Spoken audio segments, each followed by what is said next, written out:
अस्सलाम वालेकुम वरहमतुल्लाहि वबरकातुहू। नौ बच्चों, कल हमारा 12वीं क्लास का जो लेक्चर था उसमें जो माइक्रोब्स इन ह्यूमन वेलफेयर की जब हम बात कर रहे तो कल हमने स्टार्ट किया था सीवेज ट्रीटमेंट। तो हमने कहा कि सीवेज ट्रीटमेंट में हमने कहा था कि सीवेज किसको कहते हैं, तो हम कहते हैं कि जो डोमेस्टिक वेस्ट मटेरियल होता है, जो घरेलू वेस्ट मटेरियल होता है, उसको हम कहते हैं सीवेज। और उस सीवेज को, उस गंदे पानी को क्या किया जाता है, नदी में, नाले में, समंदर में छोड़ा जाता है। लेकिन उससे पहले उसको क्या किया जाता है, ट्रीटमेंट दिया जाता है। उसमें जो कचरा होता है इसको साफ किया जाता है। तो हमने कल पढ़ा था कि सीवेज ट्रीटमेंट में दो प्रोसेस होती है, एक होता है प्राइमरी ट्रीटमेंट, एक होता है सेकेंडरी ट्रीटमेंट। या सेकेंडरी ट्रीटमेंट को क्या बोला जाता है, बायोलॉजिकल ट्रीटमेंट। तो प्राइमरी ट्रीटमेंट में दो काम होते हैं, एक होता है फिल्ट्रेशन और एक होता है सेडिमेंटेशन। और सेकेंडरी में क्या होता है, सेकेंडरी में क्या होता है, जो माइक्रोब्स होते हैं उनकी डिमांड ऑफ ऑक्सीजन को बार बार चेक किया जाता है, that is BOD, biological oxygen demand. याद आ रहा है। फिर हमने कहा कि उसके बाद क्या होता है, हमने कहा कि उस पूरे प्रोसेस के अंदर, सीवेज ट्रीटमेंट के उस पूरे प्रोसेस के अंदर क्या होता है, बायोलॉजिकल ऑक्सीजन डिमांड कंप्लीट होने के बाद हम क्या करते हैं, वो जो इफ्लुएंट बचता है उसमें से कुछ अमाउंट में एक्टिवेटेड स्लज बनाते हैं और उसको थोड़े से अमाउंट में जो बैक्टीरिया है, जो फ्लॉक है, फ्लॉक मतलब बैक्टीरिया और फंजा है, इनका इनके इन दोनों के मिलने से जो क्या बोलेंगे, सॉलिड फॉर्म बनेगा, उसको क्या बोला जाता है, फ्लॉक। उस फ्लॉक को वापस से हम क्या करते हैं, सेकेंडरी ट्रीटमेंट के लिए छोड़ देते हैं। अब जो बचा था उसको हम क्या करते हैं, उस इफ्लुएंट को, उस पानी को जिसके अंदर बैक्टीरिया के नंबर कम हो गए, हम उसको लेकर चले जाते हैं एक टैंक में, जहां पर हम ऑक्सीजन का सप्लाई क्या कर देते हैं, बंद। ऑक्सीजन का सप्लाई बंद करेंगे तो वहां पर ऐसे बैक्टीरिया की ग्रोथ होगी जो एनारोबिक है। एनारोबिक बैक्टीरिया की ग्रोथ की वजह से क्या होता है, गैसेस बनती है। उन गैसेस को हम कहते हैं बायोगैस। याद आ रहा है। बायोगैस में कौन कौन सी गैस होती है, मीथेन, हाइड्रोजन सल्फाइड और कार्बन डाइऑक्साइड। इसको याद रखना है, ठीक है ना। ट्रीटमेंट के बाद कल हमारा आगे हम इस प्रोसेस को देखने वाले थे, ठीक है, लेकिन टाइम नहीं होने की वजह से मैं चला गया था। तो अब उससे आगे हम बात कर रहे हैं। उससे आगे क्या करें, हम ये कहते हैं कि जब सेकेंडरी ट्रीटमेंट प्लांट्स होता है, तो सेकेंडरी ट्रीटमेंट प्लांट्स में क्या होता है, उमूमन आमतौर पे जो इफ्लुएंट है वो पानी के कुदरती जखायर, जैसे कि दरियाओं में, चश्मों में, उनको क्या कर दिया जाता है, छोड़ दिया जाता है। तो जो भी पानी रहेगा, जब आपने उसको क्लीन कर दिया तो आप उसको क्या करेंगे, दरियाओं में और चश्मों में क्या कर देंगे, छोड़ देंगे ना। उससे आगे अब आप इस बात की सताइश कर सकते हैं कि कैसे सारी दुनिया में लाखों गैलन पानी रोजाना क्या किया जाता है, ट्रीट करते हैं। और उनको ट्रीट करने में किसका इस्तेमाल करते हैं, माइक्रोब्स। इसलिए हम कह रहे हैं कि माइक्रोब्स क्या करते हैं, बहुत इंपॉर्टेंट रोल प्ले करते हैं। इस तरीके से दुनिया के तकरीबन सभी हिस्सों में एक सदी से क्या हो रहा है, ज्यादा से ज्यादा अमल किया जा रहा है। आज की तारीख तक इंसान की बनाई हुई कोई भी टेक्नोलॉजी सीवेज के माइक्रोबियल ट्रीटमेंट का मुकाबला नहीं कर सकी। यानी अभी तक हम कोई ऐसी नई इजाद कर ही नहीं सके जो इस टेक्नोलॉजी से ज्यादा अच्छी हो। इसका मतलब आपके पास अभी भी रिसर्च का एक पॉइंट है कि हमारे पास औरंगाबाद में इतना बड़ा कचरा हो गया था। पिछले साल कितनी बहस चली उस पर, लॉकडाउन के टाइम, याद आ रहा है क्या, कचरे की डंपिंग की वजह से। आज भी हमारे पास नहीं है, आज भी कहां पर डालते हो, दीवान हो, सेंट्रल नागा, इतना बड़ा एरिया है। कौन सा वाला डंपिंग प्लेस औरंगाबाद का, नारेगांव, है ना।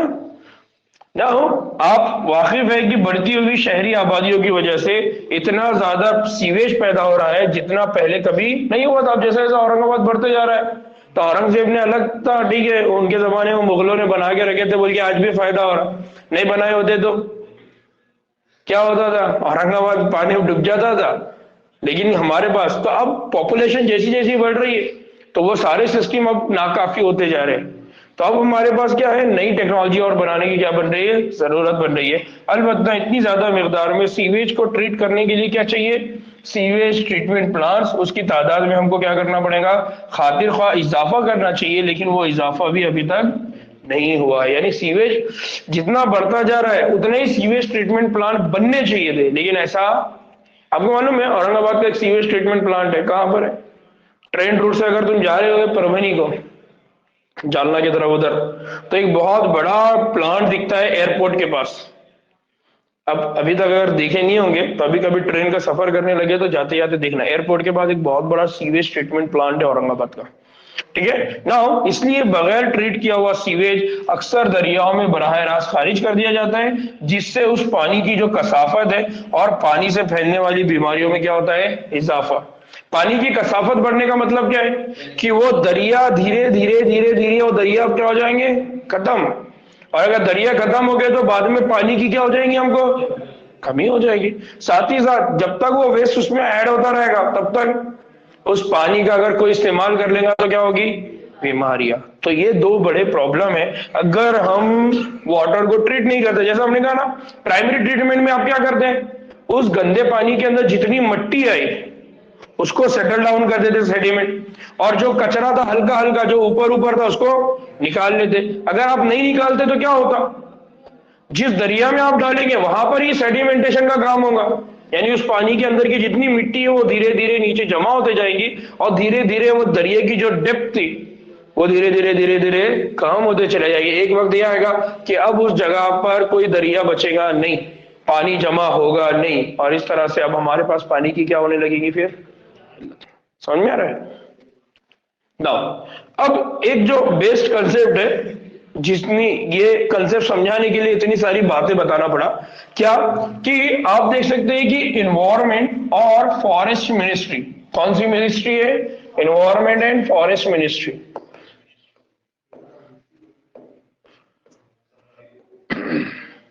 अभी जाके चेक करो कि इन्वायरमेंट और फॉरेस्ट मिनिस्ट्री किसके पास है, कौन है मिनिस्टर जो ये सारे काम देखता है इन्वायरमेंट और फॉरेस्ट का।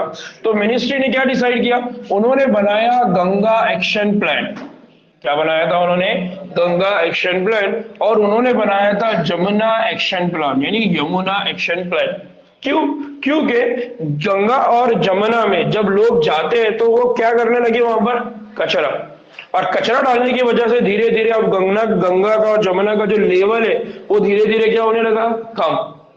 तो अब अगर इसी तरह से अगर उसका ट्रीटमेंट नहीं करेंगे, उसको क्लीन नहीं करेंगे, तो एक वक्त यह आएगा कि वो पूरी तरह से क्या हो जाएगी, खत्म, फिल हो जाएगी। फिल हो गई तो उसकी जो डेप्थ है वो धीरे धीरे कम होते चला जाएगी और फिर उसमें बहुत ज्यादा पानी स्टोर नहीं हो सकता, क्योंकि सिर्फ हमारे मुल्क के दो अहम दरियाओं की क्या कर रही थी, कसाफत से बचाने के लिए शुरू किए गए। यानी कसाफत मतलब उसकी डेंसिटी, डेंसिटी का मतलब क्या है, उसके अंदर मिट्टी की क्वांटिटी वो धीरे धीरे क्या होने वाली है, बढ़ने वाली है। यानी पन्नी है, किसी ने कचरा डाल दिया तो वो धीरे जाके कहां बैठ जाएंगे, जमीन में, तो धीरे धीरे उसकी कसाफत क्या होती जाने वाली है, बढ़ती जाने वाली है। इन प्लांटों के तहत या इन प्लानों के तहत ये तजवीज किया गया कि कसीर तादाद में सीवेज ट्रीटमेंट प्लांट की क्या की जाएगी, तामीर की जाएगी, ताकि सिर्फ ट्रीट किया हुआ सीवेज ही क्या किया जाए, दरियाओं में खारिज किया जा सके।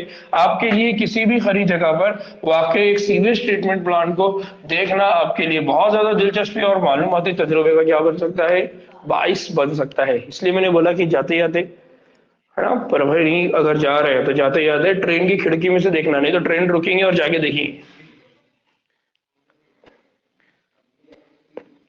ठीक है, तो ये एक बेसिक पॉइंट था जो कि एग्जामिनेशन में पूछा जाता है।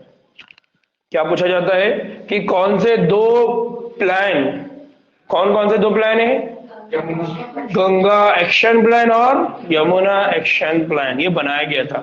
न्यू बुक में कहीं पर ईयर वगैरह मेंशन है क्या, नहीं है, ठीक। नाउ अब इससे आगे बढ़ गए, बायोगैस की पैदावार में माइक्रोब्स का रोल। अब किसकी बात कर रहे हैं हम, बायोगैस, बायोगैस की पैदावार में माइक्रोब्स का role, microbes in production of biogas. जैसा हमने कहा कि सीवेज ट्रीटमेंट प्लांट में भी क्या किया जाता है, वो जो वेस्ट मटेरियल है उसकी मदद से क्या बनाई जाती है, बायोगैस। ठीक है नाउ, इसी तरह से बायोगैस कम्युनिटी बायोगैसों का एक आमेजा है। बायोगैस ये जो है ये क्या है, बायोगैसों का आमेजा है, जिसमें ज्यादातर कौन होती है, मीथेन, ज्यादातर क्या होती है, मीथेन। तो बायोगैस कम्युनिटी का मतलब क्या है, बायोगैसेस का मजमुआ, मिक्सचर। ठीक है, ये बेसिकली क्या है, बहुत सारी दूसरी जो गैसेस है उनका मजमू है, और उन सारी गैसेस में सबसे ज्यादा गैस कौन सी होती है, मीथेन। इससे पहले हमने बायोगैस का कंपोजिशन देखे सीवेज ट्रीटमेंट प्लांट में, कौन कौन है, मीथेन और हाइड्रोजन सल्फाइड और कौन है, कार्बन डाइऑक्साइड। अब भी पढ़े अपन यार। तो सबसे ज्यादा बायोगैस में कौन सी वाली गैस होती है, मीथेन। तो याद रखना है, बायोगैस जब भी बनती है तो बायोगैस के अंदर मिक्सचर ऑफ गैसेस है। कौन कौन सी गैसेस का मिक्सचर है, मीथेन। दूसरा कौन है, हाइड्रोजन सल्फाइड। तीसरा कौन है, कार्बन डाइऑक्साइड। लेकिन सबसे ज्यादा मिकदार किसकी होती है, मीथेन की होती है, याद रहेगा। और ये बायोगैस में हमने जब सीवेज ट्रीटमेंट प्लांट पढ़ा तो ये बायोगैस किसकी वजह से बन रही थी, किसके हाजमे से बन रही थी, किसके ब्रेकडाउन से बन रही थी, एरोबिक बैक्टीरिया। किसकी वजह से हो रही थी, एरोबिक। और ये एरोबिक बैक्टीरिया को कौन हजम कर रहा था, एन एरोबिक बैक्टीरिया। याद आ रहा है ना। जो माइक्रोब्स की अमलियात से, माइक्रोब्स की रिएक्शन की वजह से पैदा होती है, और जिसे हम क्या करते हैं, बतौर ईंधन के क्या करते हैं, इस्तेमाल करते हैं। नाउ हमने क्या पढ़ा, हमने पढ़ा कि माइक्रोब जो होते हैं उनकी नशोनुमा और उनका तहव्वुल यानी मेटाबॉलिज्म, उनके मेटाबॉलिज्म की कई चीजें क्या करती है, गैसों की शक्ल में क्या होती है, पैदा होती है। यानी जो भी माइक्रोब्स है, जब भी वो किसी चीज को इस्तेमाल करेगा, जब भी वो उसका ब्रेक डाउन करेगा, उसके बॉडी में क्या रन होगी, उसके बॉडी में बहुत सारी क्या होगी, मेटाबॉलिक रिएक्शंस। क्या होंगी उसके बॉडी में, मेटाबॉलिक रिएक्शन। और इस मेटाबॉलिक रिएक्शन के दौरान उनके बॉडी में क्या बनते रहती है, गैसेस। इसलिए हम ये कहते हैं कि इनके बॉडी के अंदर ये जो मेटाबॉलिक रिएक्शन की सलाहियत है कि वो क्या प्रोड्यूस करती है, इसलिए हम माइक्रोब को यूज करते हैं ताकि हम क्या बना सके, गैसेस। और उसके जरिए हम फिर क्या बनाएंगे, बायोगैस। नाउ पैदा होने वाली जो गैस है उसका जो इन्हिसार है वो माइक्रोब्स और उनको दी जाने वाली नामियाती अशिया पर है, कि आप उसको किस तरह का मवाद दे रहे, किस तरह की नामियाती अशिया उसको दे रहे, उस पर डिपेंड करेगा। प्लस किस पे डिपेंड करेगा कि आप किस टाइप का क्या इस्तेमाल कर रहे हैं, माइक्रोब्स या माइक्रो ऑर्गेनिज्म यूज कर रहे हैं, उसके ऊपर डिपेंड करेगा कि वहां पर किस तरह की गैस बनेगी। फॉर एग्जांपल अगर यहां देखेंगे तो यहां पर देखिए बायोगैस प्लांट में क्या होता है, बायोगैस प्लांट में ये होता है कि ये है डंग और ये है वाटर। डंग का मतलब क्या होता है, अरे बदमाश बच्चों, डंग का मतलब होता है गोबर, मतलब सिंपल कचरा। तो आप क्या करेंगे, यहां से कचरा डालेंगे और साथ ही साथ यह क्या करेंगे, वाटर यानी क्या डालेंगे, H2O। ये वाटर यानी ये गोबर और पानी इस तरह से ये यहां पर आके जमा हो गया। जैसे ही जमा होगा तो इसके अंदर कौन रहेंगे, माइक्रो ऑर्गेनिज्म।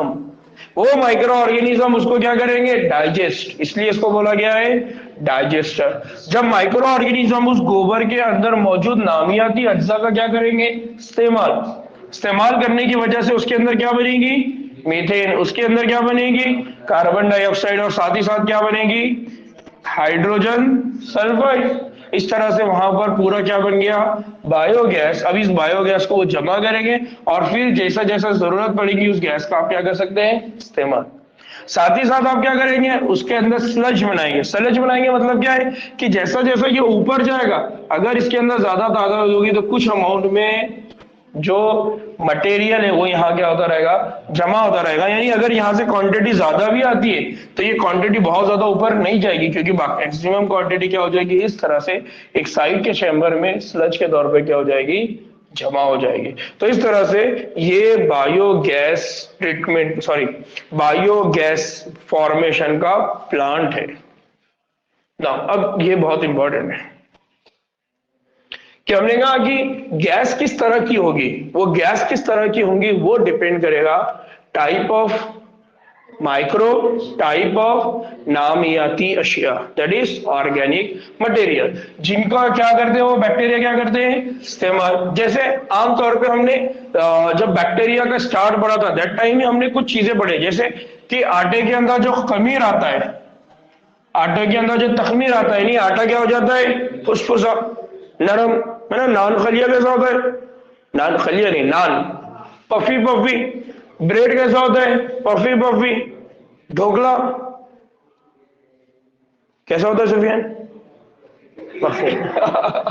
ठीक है, तो आटे के अंदर तखमीर और इसी तरह से पनीर के बनने में और साथ ही साथ शराब की तैयारी के सिलसिले में पेश की गई मिसालों में असल में क्या पैदा हो रहा था? उसमें क्या पैदा हो रही थी? गैस। और वो गैस कौन सी थी? Carbon dioxide. उसमें मैंने बोला था कि ये जो पफी नेचर है बेसिकली ये होल की वजह से होता है, और वो होल जो बनती है वो होल किसकी वजह से बनती है? Carbon dioxide. तो जब वो बैक्टीरिया उस ग़िज़ा को उस नामियाती अज्जा का इस्तेमाल करेगा तो उस नामियाती अज्जा के दौरान में उसके अंदर बॉडी में क्या बनेगी? Carbon dioxide.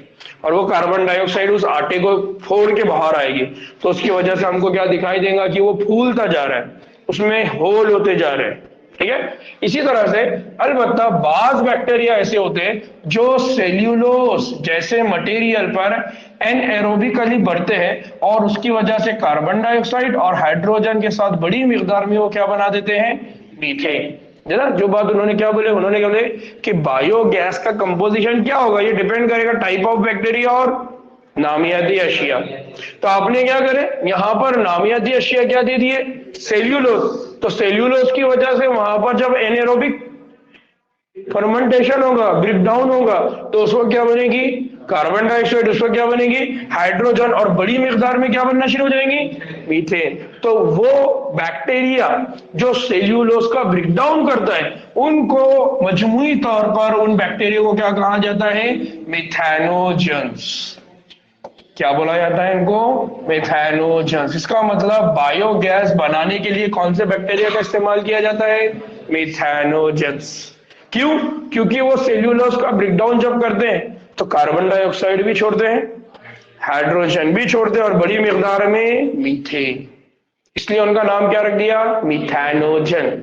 ऐसे बैक्टीरिया जो क्या बनाते हैं? ज्यादा मिकदार में मीथेन। ठीक है ना। और ऐसा एक आम बैक्टीरियम जिसको कहा जाता है मिथेनोबैक्टीरियम। अगर एक आम बैक्टीरिया यानी ग्रुप है तो मिथेनोजन एक है, मिथेनोबैक्टीरियम। ये बैक्टीरिया आमतौर पे सीवेज ट्रीटमेंट के दौरान एनएरोबिक स्लज में पाए जाते हैं। यानी जब हमने सीवेज ट्रीटमेंट की बात की तो सीवेज ट्रीटमेंट में हमने क्या बोले? पहला जो ट्रीटमेंट होता है वो होता है एरोबिक, बाद में होता है एनएरोबिक सेटलिंग टाइप। तो पहले एरोबिक ट्रीटमेंट हो गया, बाद में कौन सा आ रहा है? एनारोबिक। तो हमने कहा कि वो बैक्टीरिया जो एरोबिक थे उनका डाइजेशन होता है कौन सी वाली कंडीशन में? एनारोबिक। तो उस वक्त उनका डाइजेशन कौन कर रहा है? कौन खा रहा है? मिथेनोजन।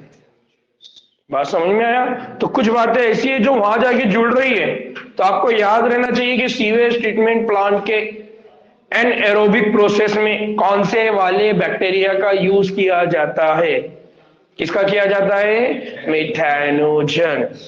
आपको दूसरे अल्फाज में ऐसा भी पूछ सकते हैं कि मिथेनोजन ये एरोबिक है या एनारोबिक है? एनारोबिक है। एनारोबिक का मतलब क्या है? ऑक्सीजन की जरूरत नहीं है। अब इसको और अच्छे से समझिए। ये बैक्टीरिया जो होते हैं ये मवेशियों के रूमन, मवेशियों के कहा होते हैं? रूमन। मवेशियों के अंदर क्या होता है? मैदे का एक हिस्सा होता है। क्या होता है? मैदे का। मैदे का मतलब स्टमक। वहां पर ये बैक्टीरिया क्या होते हैं? मौजूद होते हैं और मवेशी के खाने में बहुत सा सेल्यूलोसिक मटेरियल को तोड़ने में क्या करते हैं? मदद करते हैं और मवेशियों के तग़ज़िये में क्या करते हैं? अहम रोल अदा करते हैं। यानी ये आइडिया जो साइंटिस्ट को आया ये कहां से आया? है ना, ये जो गोबर गैस का आइडिया ये कहां से आया? ये गोबर गैस का आइडिया इस जानवर से आया। क्यों? क्योंकि हमारे पास जितने भी जानवर हैं उन जानवरों के जिस्म में एक एक्स्ट्रा पार्ट होता है, उसको कहा जाता है रूमन। है ना, तो इनके पास एक एक्स्ट्रा पार्ट होता है। हमारे बॉडी में आमतौर पर हम बोलते हैं ना जुगाली, हम बोलते हैं कि जानवर क्या करते हैं? जुगाली। क्यों कर रहे होते? क्योंकि जो पत्ते वो खा रहे हैं, है ना, हमने कहा कि प्लांट्स के जो भी पोर्शन है, लीफ जो बना हुआ है या प्लांट्स के जो सेल है, तो प्लांट के सेल में हम ये कहते हैं कि प्लांट का जो सेल है उसमें कौन कौन सा मटेरियल है? Cellulose plus pectin. याद आ रहा है? सेल के जब हमने कंपोजिशन पढ़ा था, एल्गी का कंपोजिशन पढ़ा था हमने, काइटिन। याद आ रहा है या बस यस? है ना। तो इसका मतलब ये है कि जब जानवर प्लांट खाते हैं तो उनके जिस्म में क्या जाता है, सेल्यूलोज। लेकिन वो सेल्यूलोज को डाइजेस्ट अगर करना है तो उसको टाइम चाहिए, इसलिए जानवर क्या करते हैं, फटाफट फटाफट खा लेते हैं और थोड़ी देर के बाद जब वो आराम से बैठे रहते हैं तो फिर उसका वो क्या करते हैं, दोबारा ब्रेक डाउन। क्या कर रहे होते हैं, दोबारा ब्रेक डाउन। उसी को हम क्या कहते हैं, जुगाली। और उसी जुगाली में मदद क्या होती है कि उनके जिस्म के अंदर एक एक्स्ट्रा पार्ट होता है जिसको कहते हैं रूमन। उस रूमन के अंदर उस सेल्यूलोज का और ब्रेक डाउन होता है, और एक्स्ट्रा ब्रेक डाउन करने में वहां पर उस रूमन के अंदर कौन मदद कर रहे होते हैं, मिथैनोजन। कौन कर रहे होते हैं, मिथैनोजन या मिथैनोबैक्टीरिया। आवाज आ रही है क्या,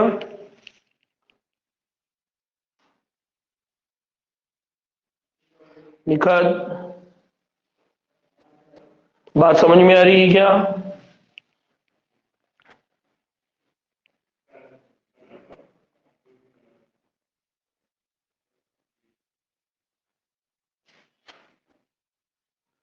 ठीक, किसी को डाउट है अभी।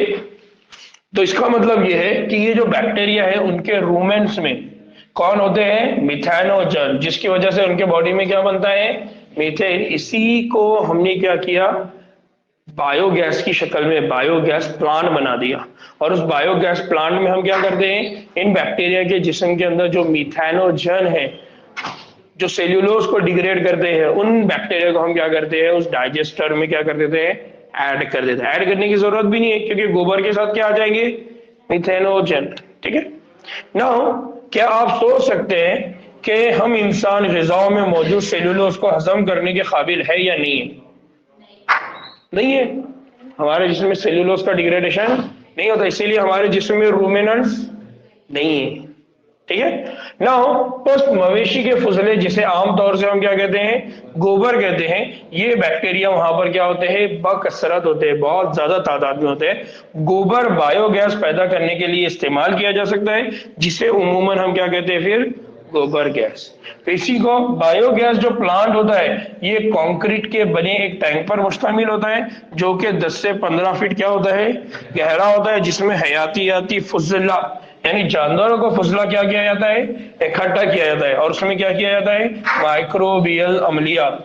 माइक्रोबियल अमलियात मतलब माइक्रोबियल रिएक्शन यानी मेटाबॉलिज्म, जिसकी वजह से क्या होती है, वहां पर गैस पैदा होती है और गैस के सबब से वो क्या होता है, ऊपर उठता रहता है। और बायोगैस प्लांट में एक बाहर निकलने के लिए क्या लगा दिया जाता है, रास्ता, जो कि हमारे घरों के कनेक्शन जाके लग जाएगा और फिर उसका इस्तेमाल कर क्या रहता है, खाना पकाने के लिए किया जाता है। तो जो छोटे छोटे गांव हैं वहां पर इस तरह के प्लांट बनाए जाते हैं और उनका इस्तेमाल किया जाता है खाना वगैरह बनाने के या कोई दूसरे प्रोसेस के लिए। ठीक है। क्योंकि हमारे पास अब जो गैस का सिलेंडर है वो कितने का हो गया, 1165। इतना महंगा हो गया। किसी जमाने में आने वाला 300 रुपए का गैस का सिलेंडर अभी कितने का हो गया, 1100। तो अब सबसे अच्छा तरीका ये है कि हमारे घरों में निकलने वाला जो कचरा है, जो भी चीजें है, हमारे गली में एक अच्छा सा बायोगैस प्लांट बना है, सारा कचरा वहां डाले। लेकिन इतनी होशियारी शाना बना कोई करेगा क्या, नहीं करेगा। क्योंकि अगर वो बेचारा करने गया तो पब्लिक रहने देती क्या, नहीं। हालांकि ये होना चाहिए, ये आसान तरीके है। घर के कचरे जो हमारे निकल रहे हैं ना, वो उसी के अंदर क्या हो जाएंगे, डाइजेस्ट। कचरे जो भी निकल रहे हैं ना, इतने बड़े चाव वाले ले जाके डाल देते किसी के घर के सामने। उससे अच्छा है ना बायोगैस प्लांट बनेगा तो वहां ऐड होगा, काम आएगा। नहीं तुम्हारे साला किसी गरीब के घर काम आएगा। मौलाना जज्बाती होके मत चले जाना ना। ना जो एक पाइप से करीबी मकानों को क्या करते हैं, गैस फराहम करने के लिए क्या किया जाता है, जोड़ा जाता है। इस्तेमाल शुदा महलूल एक दूसरे रास्ते से बाहर निकाल दिया जाता है, जो बतौर क्या किया जाता है, खाद। इससे मैंने कहा ना बाजू में एक और टैंक होता है, तो जैसा जैसा इसकी लेवल बढ़ेगी वो बाजू आके ऐड होगा, तो उसको वहां से निकालेंगे और क्या करेंगे, फिर खाद के तौर पर, बायो फर्टिलाइजर के तौर पर क्या किया जाता है, इस्तेमाल किया जाता है। गांव के इलाकों में मवेशियों का जो गोबर है वो बड़ी मिकदार में क्या होता है, दस्तयाब होता है, जहां मवेशी मुख्तलिफ मकासद के लिए क्या किए जाते हैं, इस्तेमाल किए जाते हैं। इसलिए बायोगैस प्लांट गाँव में क्या होते हैं, ज्यादातर तामीर किए जाते हैं। बस पैदा की गई बायोगैस खाना पकाने और रोशनी हासिल करने के लिए क्या की जा रही है, इस्तेमाल की जा रही है। बायोगैस पैदावार की टेक्नोलॉजी हिंदुस्तान में बुनियादी तौर पर Indian agriculture research institute, Indian agriculture research institute IARI, इससे पहले भी मैंने ये नाम बताया था, इंडियन एग्रीकल्चर रिसर्च इंस्टीट्यूट, और khadi and village industries commission KVIC, क्या नाम है उसका? खादी यानी खाद, इंडो खाद एंड विलेज, खाद और विलेज इंडस्ट्रीज कमीशन, ये दो नाम आपने याद रखना है। आप जब भी जहां भी नोट्स बना रहे हैं उसको आपकी नोटबुक में ऊपर लिख के रखो, ये दो, अगर आप आपकी नोटबुक में टिक मार्क कर रहे हैं तो वहां लिख के रखो ताकि आपको याद रहे कि ये जो टेक्नोलॉजी है ये दो बड़ी बड़ी गवर्नमेंट की इंस्टीट्यूट और एक कमीशन के जरिए बनाया गया था। ठीक है, अगर आपका स्कूल किसी गांव या गांव के करीब है तो ये मालूम करना दिलचस्पी का बात होगा कि क्या करीब में कोई बायोगैस प्लांट है। ठीक है, अगर ऐसा कोई बायोगैस प्लांट दिखा आपको तो मेरे को बताओ।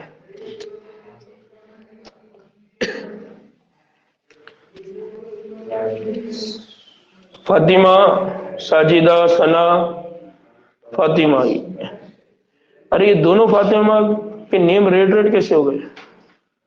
दूसरी वाली फातिमा परभनी वाले और खुलदाबाद वाले दोनों लेक्चर में ज्वाइन है या नहीं है? ठीक, नाउ चलिए, माइक्रोब्स बतौर control bio control agents, microbes as a bio control agents. ना पहली बात है कि बायो कंट्रोल एजेंट्स का मतलब क्या है? बायो कंट्रोल्स का मुराद क्या होता है? बायो कंट्रोल से मुराद ये होता है कि पौधों की जो बीमारियां हैं वो और पेस्ट के इंसदाद के लिए हयातियाती तरीकों का इस्तेमाल, यानी पौधों को बीमारी हो जा रही है और पौधों को बीमारी कौन करेगा? कीड़े करेंगे, यानी इंसेक्ट्स करेंगे, पेस्ट करेंगे। तो अब क्या करना है? उनको बचाना है, पौधों को बचाना है और इंसेक्ट्स को क्या करना है? पेस्ट को क्या करना है? खत्म करना है। पौधों को बचाना है, चूहों को खत्म करना है। बात समझ में आ रही है ना? नहीं तो वो चूहे क्या करेंगे? पौधों को, फसल को क्या कर देते? बर्बाद। तो अब आप क्या कर रहे हैं? वहां पर दवाइयों को छिड़काव कर रहे हैं, लेकिन दवाइयों के छिड़काव से कोई फायदा नहीं हो रहा है। तो आपने क्या लॉजिक लगाए?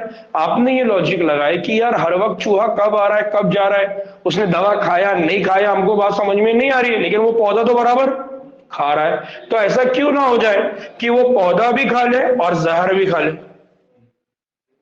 समझ में आ रहा है? तो उसको बोला जाता है बायो कंट्रोल। तो इसमें क्या किया जाता है? तरक्की याफ्ता जो सोसाइटीज है उसमें ज्यादातर ये मसाइल केमिकल्स यानी इंसेक्टिसाइड्स और पेस्टिसाइड के इस्तेमाल से हल किए जाते हैं। बड़ी बड़ी सोसाइटी में क्या करते हैं? इंसेक्टिसाइड यानी इंसेक्ट्स मार दवाएं, कीड़े मार दवाएं, पेस्टिसाइड मतलब है ना जरासीम या पेस्ट को किल करने के लिए इस्तेमाल होने वाली दवाएं, उनका इस्तेमाल करते। अब इनका प्रॉब्लम क्या है कि ये केमिकल अगर आपने पौधों पे मारा तो पौधे जब आप इस्तेमाल करेंगे, है ना, भाजी पालक वगैरह, अगर आपने वॉश करके इस्तेमाल नहीं किया तो क्या हो जाएगा? इंसानों के लिए भी और साथ ही जानवरों के लिए ये भी एक तरह से क्या बन जाएंगे? जहरीले हो जाएंगे और उनकी वजह से बेहद जर्रसा नुकसान होने के चांसेस होते हैं। साथ ही साथ वो दवा जिसका आप छिड़काव कर रहे हैं वो हवा में उड़ेगी, हवा में अगर उड़ती है तो उसकी वजह से माहौल भी क्या हो जाएगा? खराब हो जाएगा, जैसे जमीन और अंदरूनी पानी। इसी तरह से फलों, सब्जी और फसलों को भी क्या कर देगा? आलूदा कर देगा। इसीलिए जंगली घास को हटाने के लिए क्या किया जाता है? वीडीसाइड से क्या हर्बिसाइड से? Weeds, okay.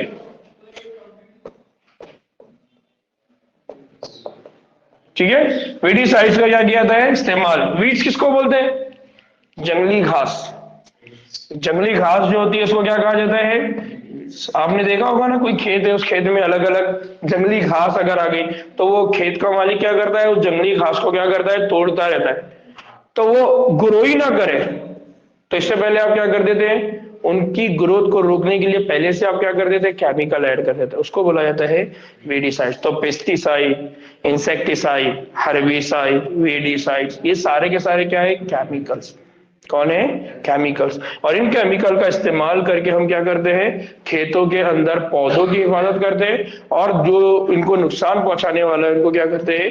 किल करने की कोशिश करते हैं ना। अब एक और बेसिक कंसेप्ट है, बहुत इंपॉर्टेंट है। क्या? पहली बात कि पेस्ट यानी जो, और बीमारियों का हयातियाती इंसदाद। इंसदाद करना मतलब कंट्रोल, रोकथाम। तो पेस्ट को कैसा रोकेंगे, और साथ ही साथ हयातियाती इंसदाद यानी बीमारियों का हयातियाती इंसदाद कैसे करेंगे? तो ज़राअत में क्या होता है, जो क्या बोलते हैं उसको हम, फार्मिंग, एग्रीकल्चर। ज़राअत में क्या होता है? पेस्ट के इंसदाद का एक ऐसा तरीका है जो कि केमिकल्स के इस्तेमाल पर भरोसा ना करके हयातियाती तरीकों पर क्या करता है? इन्हिसार। यानी जो शेतकरी है, किसान है, किसानों का एक ऐसा ग्रुप है जिनको आज भी केमिकल्स के ऊपर भरोसा नहीं है। उसके बजाय वो किस पर भरोसा करते हैं? हयातियाती एजेंट्स। ठीक है ना। एक जदीद किसान को यकीन कामिल है कि हयातियाती तनु बेहतर सेहतमंदी का क्या है? जामीन है। यानी आज का जो जदीद टेक्नोलॉजी है, जो इनोवेशंस है, जो न्यू टेक्नोलॉजी है, उसका इस्तेमाल करके किसान को यह लगता है कि हम बीमारियों की रोकथाम भी कर लेंगे और किसी दूसरे को नुकसान भी नहीं होगा। किसी मुकाम से जिस कदर मुतफर्रिकात होंगी वो उतना ही देरपा होगा। किसी भी मकाम पर जिस कदर क्या होंगे? मुतफर्रिकात। मुतफर्रिकात मतलब वेरिएशंस जितनी ज्यादा होंगी उतना ही वो जो टेक्नोलॉजी है वो क्या रहेंगी? देरपा रहेंगी, बहुत ज्यादा क्या होगी? इस्तेमाल होंगी। इसलिए जदीद किसान एक ऐसा निज़ाम तख्लीक करने की कोशिश करता है जहां इन कीड़ों का भी, जो कभी कभी पेस्ट कहे जाते हैं, खत्म नहीं किया जाता, बल्कि इसके बजाय उन्हें क्या किया जाता है? जिंदा और फाल इकोसिस्टम के अंदर क्या करते हैं? रोक और तवाजुन के एक पेचीदा निजाम के जरिए एक काबिल बर्दाश्त हद पर क्या किया जाता है? रखा जाता है। क्यों क्यों बोल रहे हैं? क्योंकि हमको मालूम है जो भी मकाम है, जो भी प्लेस है, उसके अंदर क्या होगा? वेरिएशन। तो कुछ हालात इस तरह से तब्दील होंगे कि कभी कोई जानदार फायदेमंद होगा और दूसरे हालात में वही जानदार नुकसानदार। तो अगर आप उसको एक कंडीशन में खत्म कर रहे हैं जबकि दूसरी कंडीशन में वो क्या है? फायदेमंद। तो हम क्या लॉजिक लगा रहे हैं? किसान लॉजिक ये लगाता है कि पूरी तरह से वो खत्म ही ना हो। इसका मतलब एक ऐसा इन्वायरमेंट वो मेंटेन करता है जहां पर वो जिंदा भी रहे और दूसरों से क्या कर ले? बचा ले। जैसा फॉर एग्जाम्पल मेंढक। मेंढक अगर खेत में है तो मेंढक क्या करेगा? पौधे खाएगा। बट वही मेंढक अगर उस खेत में कीड़े आ जाए तो कीड़ों को खा लेगा। इससे इससे क्या हो गया कि कीड़े ज्यादा है या मेंढक ज्यादा है? कीड़े। तो कीड़े ज्यादा रहेंगे तो ज्यादा नुकसान कौन पहुंचाएगा? कीड़े, पौधों को। बात समझ में आ रही है? तो मेंढक इतना नुकसान पहुंचाने वाला है क्या? नहीं। तो फिर हम क्या करते हैं? मेंढक की मदद लेंगे कीड़ों को खाने के लिए। तो हम क्या कर रहे हैं? एक पेस्ट को, एक इंसेक्ट को किल कर रहे हैं एक दूसरे हयाती याती जानदार के जरिए, एक दूसरे ऑर्गेनिज्म की मदद से। तो उसको बोला जाता है बायो कंट्रोल। बात समझ में आया ना? वापस से पढ़े कि हम क्या करें कि जितने भी मकाम है उसके अंदर क्या है? वेरिएशन। और वो वेरिएशन जितना होगा उतना वो क्या होगा? देरबा। यानी वो जो वेरिएशन है, उस वेरिएशन की वजह से वो मकाम की सस्टेनेबिलिटी ज्यादा हो गई। क्यों? क्योंकि अगर आप केमिकल यूज कर रहे हैं तो किसी ना किसी दिन उसकी फर्टिलिटी मुतासर होने वाली है। बात समझ में आ रही है? क्यों? क्योंकि वो केमिकल सिर्फ उस जानदार को किल नहीं कर रहा है, दूसरे जानदारों को भी वो क्या करते रहे? किल। लेकिन मेंढक क्या करेगा? मेंढक पौधे को खाएगा लेकिन साथ ही साथ इंसेक्ट्स को खाएगा, लेकिन वो पूरे इंसेक्ट्स को खत्म कर देगा बट पूरे पौधों को करेगा क्या? बात समझ में आ रही? तो इसलिए यहां पर कहता है कि जदीद किसान एक ऐसा निजाम तख्लीक करने की कोशिश करता है जहां इन कीड़ों की भी, जो कभी कभी पेस्ट कहे जाते हैं, खत्म नहीं किया जाता, बल्कि उसके बजाय उन्हें क्या किया जाता है? जिंदा रख दें और उनका एक फाल यानी एक एक्टिव सिस्टम बनाते हैं जहां पर उनका क्या किया जाता है? उनको रोक के रखा जाता है और उनके अंदर क्या किया जाता है? तवाज़ुन बनाया जाता है। और ये एक पेचीदा निजाम के जरिए एक काबिल बर्दाश्त हद तक क्या करते हैं? रखा जाता है। तो इस तरह से हम क्या कर रहे हैं? जानदार की मदद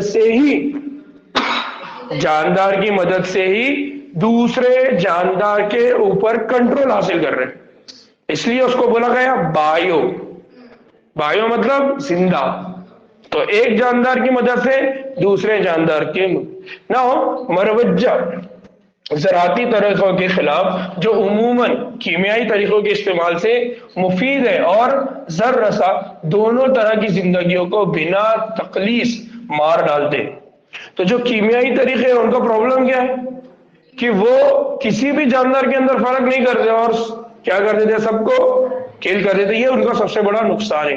ये एक वसी नजरिया है कि जिसमें इलाके के फाउना और फ्लोरा तश्कील देने वाले बेशुमार किस्म के जानदारों के दरमियान तामुलात को कहा जाता है सानवी जाल, या उसको कहा जाता है वेब्स।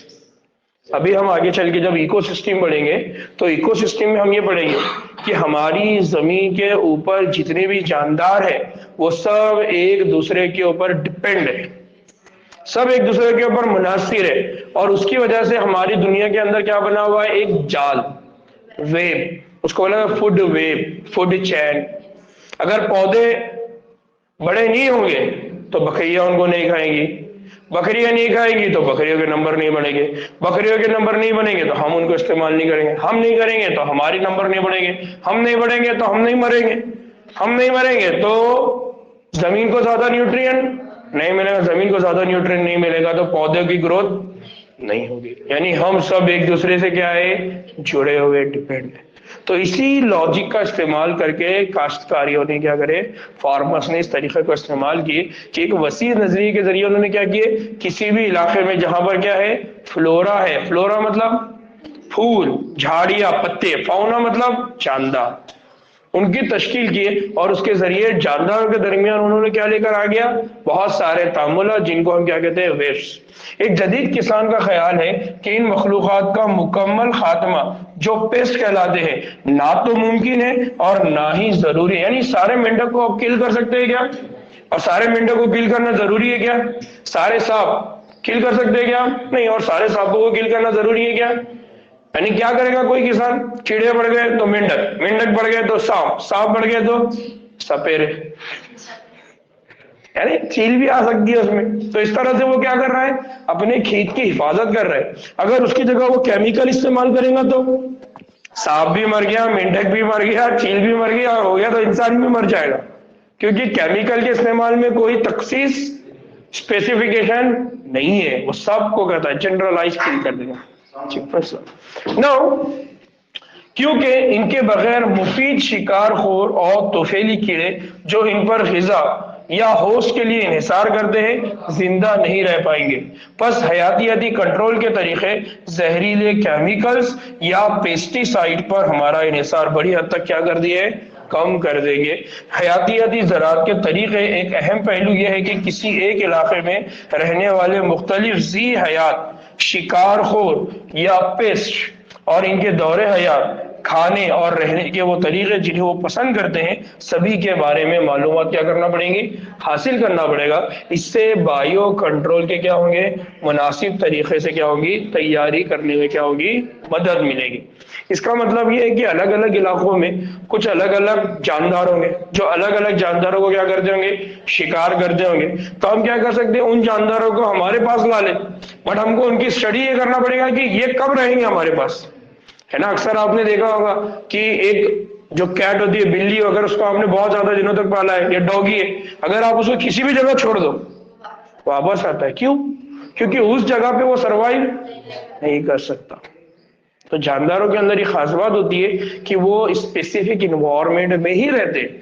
इसलिए हमको अगर किसी भी खेत में या किसी भी जगह पे बायो कंट्रोल एजेंट का अगर इस्तेमाल करना है तो उसके मामले में हमको बहुत ज्यादा क्या करना होती है, मालूमात हासिल करना होती है कि कौन से कीड़े कब आप उस खेत में लाएंगे, मेंढक कब खेत में लाएंगे, स्नेक, सांप कब खेत में लाएंगे, ठीक है, ये हमको मालूम करना होता है। और उसके लिए किस तरह का उस खेत में क्या इन्वायरमेंट, क्या डेवलप करना पड़ेगा, माहौल और इन्वायरमेंट। इसीलिए वो ये कह रहे हैं कि बायो कंट्रोल अगर हमको करना है तो उसके लिए जो शिकारखोर जानदार है, शिकारखोर जो जी हयात है, उनके मामले में बहुत ज्यादा क्या करना पड़ती है, मालूमात हासिल करनी पड़ती है ना। अब एक और बेसिक कंसेप्ट है, वो क्या है, बहुत इंपॉर्टेंट कंसेप्ट है ये। क्या कि सुर्ख और काले निशानात वाले बेहद मारूफ बीटल लेडी बर्ड और ड्रैगन फ्लाइज बिल तरतीब एफाइड्स और मच्छरों से छुटकारा हासिल करने के लिए क्या है, मुफीद है। यानी अगर आपके पास मच्छर है या आपके पास बहुत सारे एफाइड्स है ना, आप लोगों ने देखे होंगे कि जवारी जब तोड़ देते हैं तो अचानक सिटीज के अंदर कीड़े आना शुरू हो जाते हैं, गाड़ी चला रहे तो आंखों में लग जाते हैं, कर जाते हैं, या फिर टिड्डे होते हैं। एक वक्त आता है कि टिड्डे अचानक में पूरा गौल का गौल आता रहता है। तो ये खेतों को जैसे कट करते हैं, जवारी वगैरह तोड़ते हैं, उसके बाद आपने देखा होगा तो उस पर इस तरह से काम किया जाता है कि हम क्या करते हैं, हमारे पास जो बीटल है, लेडी बर्ड है या ड्रैगन फ्लाइज है, यानी कुछ छोटी छोटी बर्ड्स है, वो बर्ड्स इनको खाने का क्या करती है, काम करती है, उनको इस्तेमाल करते हैं। फिर इसी तरह से माइक्रोबियल बायो कंट्रोल एजेंट्स की एक मिसाल, ये तो हो गया जानदारों के जरिए कंट्रोल होने वाले। अब हमारी बात तो बेसिकली किस पे चल रही थी, माइक्रोब्स।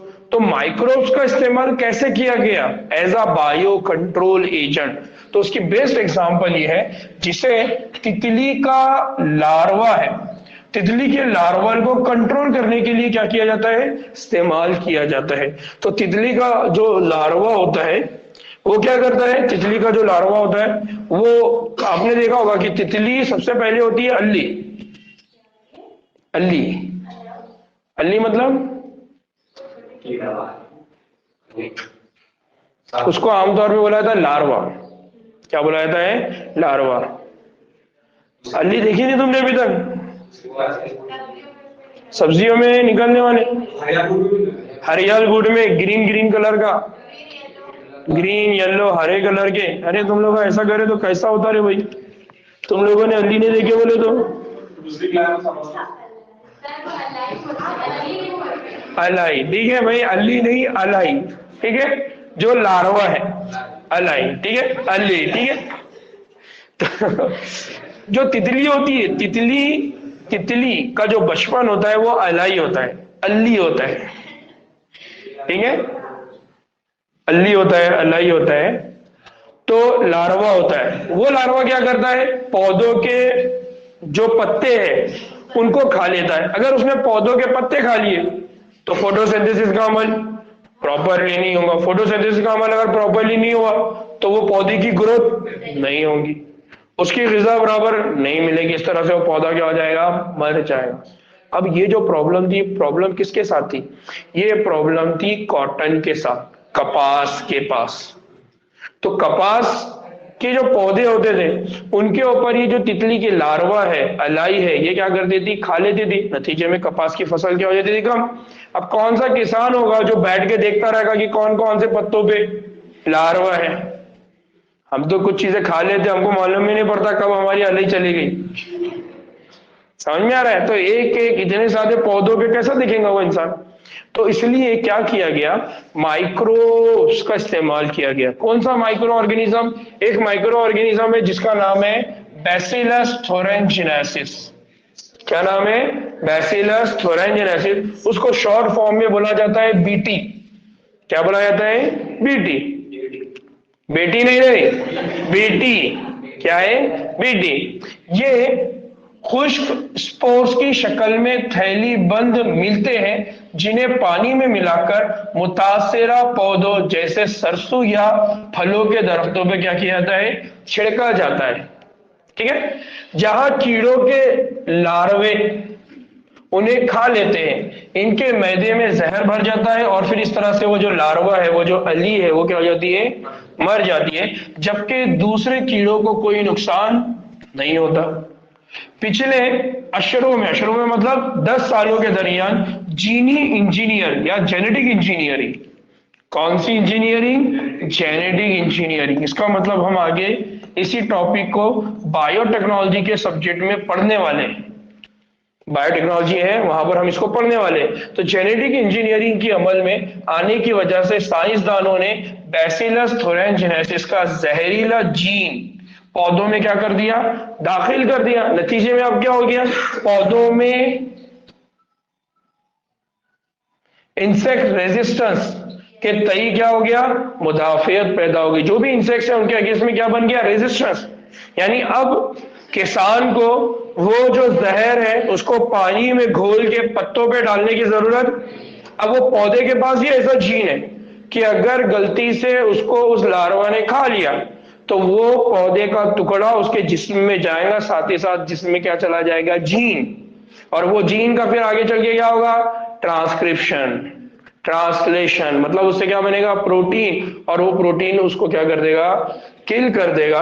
तो बीटी कॉटन एक ऐसी ही मिसाल है जो हमारे मुल्क की कुछ रियासतों में क्या की जा रही है, काश्त की जा रही है, जिसको हम आगे चल के बाब नंबर 12 में क्या करने वाले, मजीद पढ़ने वाले। तो ये देखिए यहाँ पर है ना, ये अल्ली है, लार्वा, उस लार्वा के जिस्म में क्या चला गया, बीटी टॉक्सिन, यानी उसने ये बीटी कॉटन को खाया अगर, तो उसके जिस्म में ये टॉक्सिन चला जाएगा, और ये टॉक्सिन क्या करेगा, ये टॉक्सिन उसके जिस्म के जो सेल है उन सेल को क्या कर देगा, सेल की डेथ हो जाएगी। सेल की डेथ हो गई मतलब इसकी भी क्या हो गई, डेथ। तो इस तरह से ये बायो कंट्रोल, तो माइक्रोबियल बायो कंट्रोल की एग्जांपल्स हम दो जगह पढ़ने वाले हैं, एक तो यहां पढ़ने वाले हैं, दूसरा बायोटेक्नोलॉजी में।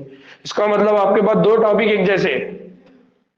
तो मैं बार बार बोल रहा हूं कि बायोलॉजी के अंदर कितने ऐसे टॉपिक्स हैं जिनका को रिलेशन एक दूसरे के साथ है, हर जगह पे, चाहे वो ह्यूमन फिजियोलॉजी हो, चाहे 12th के सारे चैप्टर्स हो, आप हर जगह, जैसे हमने कहा ना जब हमने शुरुआत करे थे, तो reproduction in organism, plant reproduction, human reproduction, वैसे ही आगे बढ़े तो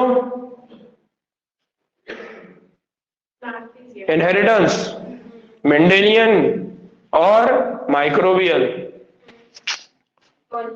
मॉलिक्यूलर, याद आ रहा है, फिर इवोल्यूशन, फिर आगे बढ़े तो यही चालू है, micro organism, immunity, microorganism in human welfare, धीरे धीरे तो चैप्टर्स कॉमन कॉमन है।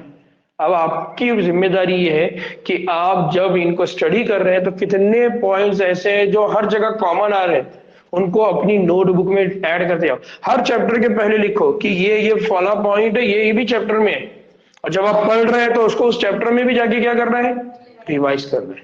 तो इस तरह से क्या होता जाएगा, सिलेबस थोड़ा थोड़ा थोड़ा होते होते स्पेसिफिक हो जाएगा। एग्जामिनेशन में आपको 360 में से 360 लेना बहुत आसान है, शर्त है हार्डवर्क और साथ ही साथ स्मार्ट वर्क।